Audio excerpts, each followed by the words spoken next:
Alhamdulillah, alhamdulillahilladzi waffaqana bil iman wal islam. Wassalatu wassalamu ala khairil anam sayyidina Muhammad wa alihi wa sahbihi wa man tabi'a ihsan. Asyhadu an la ilaha illallah wa asyhadu anna Muhammadan abduhu wa rasuluh. Amma ba'd. Ma'asyiral muslimin rahimakumullah, usikum wa nafsi bi taqwallah faqad fazal muttaqin. Jemaah-jemaah yang berbahagia, mari pertama-tama kita memuji dan bersyukur kehadirat Allah Subhanahu wa taala. Biqauli alhamdulillah wa syukurillah. Dengan rahmat dan fadl-Nya kita tetap diberikan begitu banyak nikmat lahir maupun batin. Termasuk di antaranya adalah kesehatan kita, keselamatan kita yang dibarengi dengan hidayah taufiknya yang menjadikan kita istiqomah dalam iman Islam kita, yang ditandai dengan kesiapan kita untuk beribadah, termasuk ibadah sholat Jumat yang kita laksanakan sekarang ini. Salawat dan salam kita mohonkan untuk Rasulullah Muhammad Sallallahu Alaihi Wasallam. Dengan harapan kita bersalawat, pertama kita beribadah kepada Allah Subhanahu Wa Taala, sekaligus menjaga mahabbah kita kepada Rasulullah Sallallahu Alaihi Wasallam, serta berharap kita memang layak untuk menerima syafaatnya yang memberikan kita keselamatan, keterhormatan di dunia ini dan akhirat kelak, semua dengan izin Allah. Amin ya rabbal alamin. Selanjutnya mari kita tingkatkan takwa kita kepada Allah Subhanahu wa taala, tentu saja dengan selalu memperhatikan syariat Islam. Semua perintah-perintahnya maka perlu untuk kita laksanakan dengan sebaik-baiknya, karena pelaksanaan syariat itu semua adalah maslahat untuk kita semua. Dan apapun larangan syariat, maka penting perhatikan untuk benar-benar dijauhi agar kita tidak pernah melanggarnya. Karena pelanggaran apapun terhadap syariat itu berarti membawa madarat, risiko untuk pelakunya sendiri maupun keluarganya, bahkan masyarakat. Dan hanya takwa itulah yang menjadi bekal sejati dalam kehidupan sekarang, apalagi kehidupan yang akan datang di alam kubur dan alam akhirat. Jemaah Jumat yang berbahagia,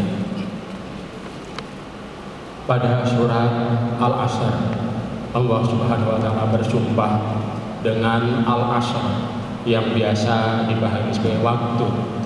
Ada juga memahami Al-Asr adalah waktu asar, yang berarti waktu sebelum maghrib. Karena dalam waktu yang manapun, kapanpun, akan ada potensi kemungkinan kita melakukan kebaikan, ada dalam kebenaran, ada dalam kenikmatan, tetapi ada potensi pula yang sebaliknya. Allah mengingatkan adanya potensi khusran, rugi, sekaligus ada sisi lain, yaitu kebahagiaan, keberuntungan dalam hidup kita sekarang maupun yang akan datang. Bila dicermati, wal asri itu bentuk qasam, sumpah. Dalam kaidah bahasa Arab, qasam atau sumpah termasuk adatut taukid yang digunakan ketika diduga ada sikap ingkar dari pendengarnya. Orang yang menjalani hidup berkemakmuran, mapan, bisa terlena dan beranggapan bahwa dia tak akan pernah terkena rugi, baik sekarang maupun yang akan datang, dalam dimensi kehidupan dunia maupun kehidupan akhirat kelak. Karena itulah peringatan Allah Subhanahu wa taala tentang potensi merugi dalam hidup dimulai dengan taukid berupa sumpah, wal asri, Bahkan selanjutnya diikuti dengan adat tauhid yang lain, adat pengukuhan yang lain, yaitu inna yang berarti sesungguhnya. Artinya dalam surat Al-Asr itu pada awal ayat ada dua pengukuhan, yaitu sumpah dan adat tauhid inna. Jemaah Jumat yang berbahagia, dalam Al-Quran pembahasan tentang khusran, merugi, dan beberapa kata yang jadi pecahannya, mustaqatnya itu terulang 61 kali. Dalam bentuk fi'il madhi khasira ada 15 kali. Dalam bentuk fi'il mudhari' yahsar 1 kali. Dalam bentuk masdar yang ada beberapa, ada khusrin, ada khusran, ada khasaran, ada tahsir, terulang 8 kali. Dalam bentuk isim fa'il pelaku terulang sebanyak 33 kali. Semua ayat yang terkait dengan khusran tersebut semuanya berkaitan dengan kerugian hidup dalam dimensi dunia dan akhirat. Hanya ada satu ayat yang terkait dengan transaksi ekonomi, yaitu ayat yang menyatakan auful kaila wala takunu minal muhsirin. Tepati takaran, genapkan takaran, dan janganlah kamu menjadi orang yang membuat orang lain atau pihak lain rugi. Jemaah Jumat yang berbahagia, pangkal kerugian dalam hidup yang paling pokok dan perlu kita cermati adalah tiada iman, hilangnya cahaya fitrah dan hidayah yang manifestasinya ada banyak ragamnya. Antara lain adalah kafir, sama sekali mengingkari, tidak mengakui adanya Tuhan yang menciptakan alam semesta. Dalam surat Al-Ghafir ayat 85 dinyatakan di sana wa khasira hunalikal kafirun. Di sana di alam akhirat kelak orang-orang yang kafir akan merugi. Manifestasi lain adalah syirik, termasuk di dalamnya adalah mengakui ada Tuhan yang menciptakan alam, tetapi ibadahnya kepada selain Allah Subhanahu wa ta'ala.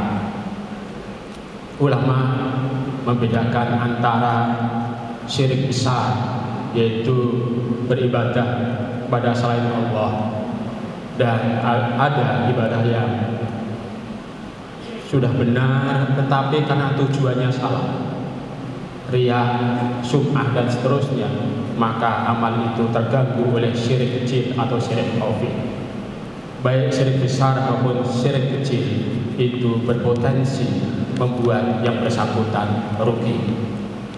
Dalam surat Az-Zumar Allah menegaskan lain asrakta la yahbitanna amalu wa la takunanna minal khasirin. Bila kamu mensekutukan, kamu syirik, maka sungguh amalmu akan hancur lebur dan sungguh kamu akan menjadi orang yang merugi. Dan termasuk yang membuat rugi adalah siapapun yang beragama selain Islam, apapun sebutannya. Allah dalam surat Ali Imran ayat 85 menegaskan wa may yabtaghi ghairal islami dinan fala yuqbala minhu wa huwa fil akhirati minal khasirin. Dan barang siapa mencari selain Islam sebagai agamanya, maka tidak akan diterima darinya, dan dia di akhirat kelak termasuk orang-orang yang merugi. Termasuk manifestasi lain dari tidak adanya iman adalah murtad. Pernah menerima Islam kebenaran, tetapi selanjutnya apapun godaannya dia keluar dari Islam, itulah murtad. Allah dalam surat Ali Imran 149 menyatakan wala tarataddu ala aqabikum fatanqalibu khasirin. Janganlah kamu murtad berbalik menuju tungkai, maka kamu pun kalau begitu akan menjadi orang-orang yang merugi. Dan selanjutnya yang dengan tegas Al-Quran menyatakan akan menjadi faktor yang menentukan seseorang menjadi rugi adalah menjadikan setan sebagai wali, sebagai bolo, masuk dalam grup setan. Dalam surat Al-Mujadalah ayat 19 dinyatakan ala inna hizballah humul khasirun.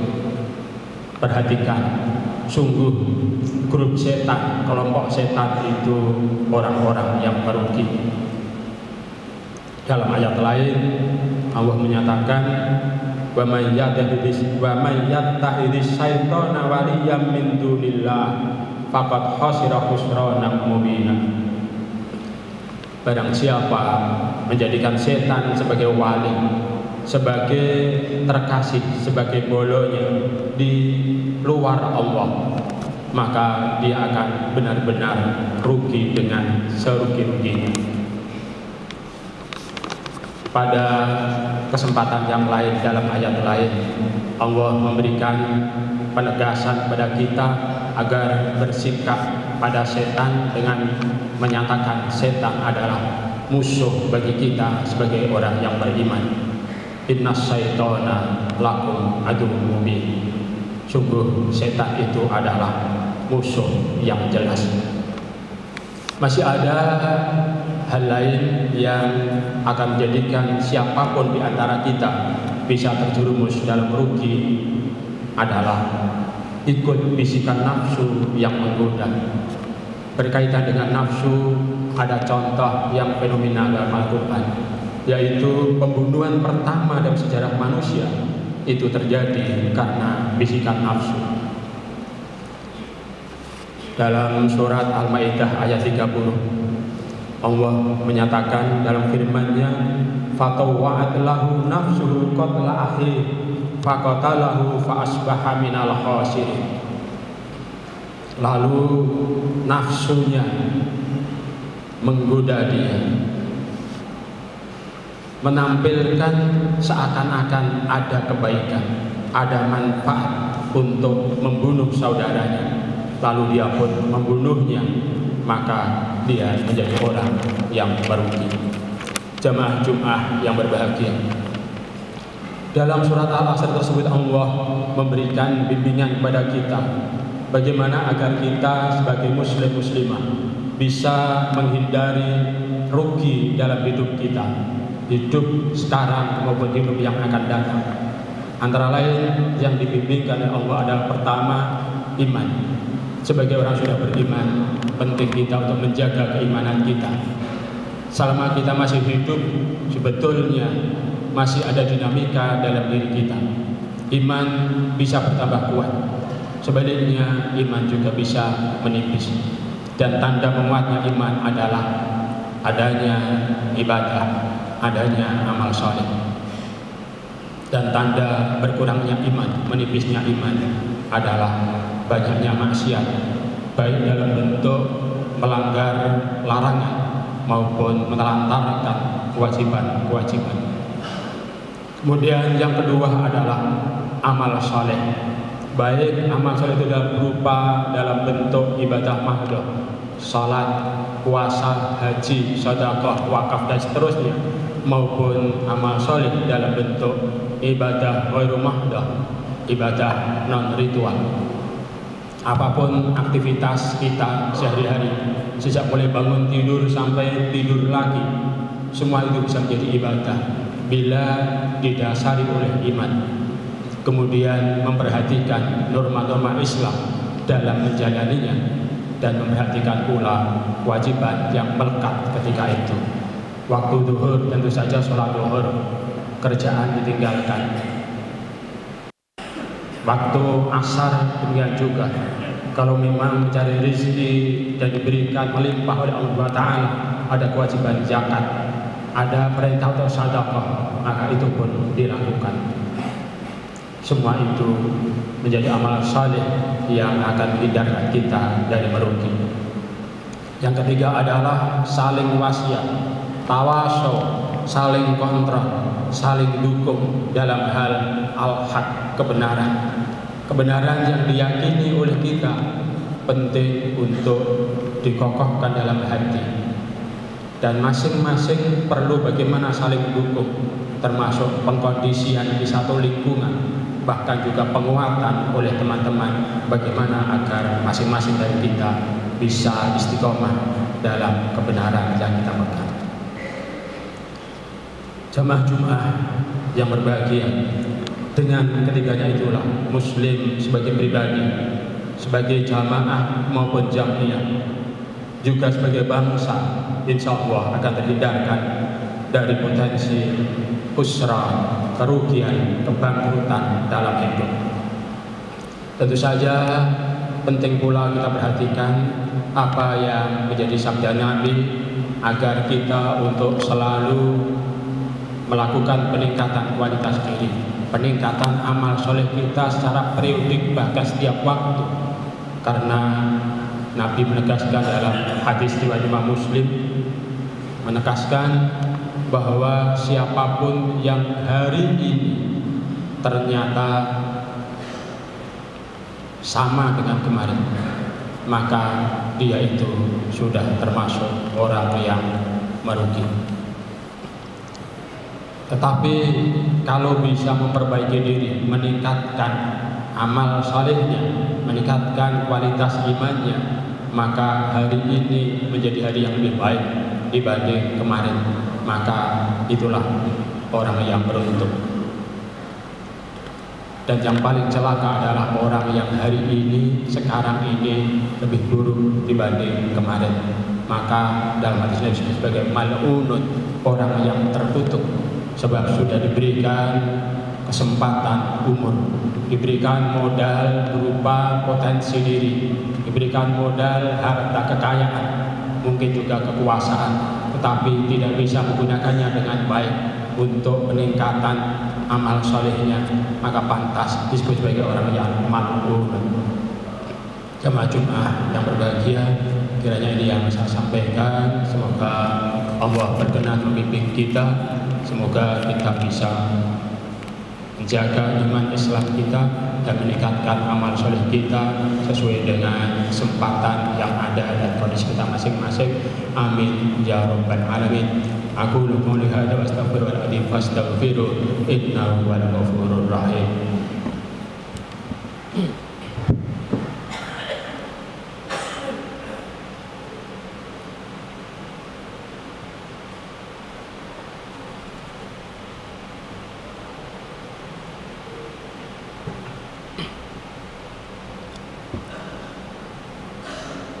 Alhamdulillahirabbil alamin wassalatu wassalamu ala sayyidil anbiya wal mursalin sayyidina Muhammad wa alihi wa sahbihi wa man tabi'ahum bi ihsan ila yaumiddin. Amma ba'd, ma'asyiral muslimin rahimakumullah, usikum wa nafsi bi taqwallah faqad fazal muttaqun. Qala ta'ala fil Qur'anil azim wa huwa asdaqul qailin, inna wa malaikatahu yusholluna 'alan nabi ya ayyuhalladzina amanu shollu 'alaihi wa sallimu taslima.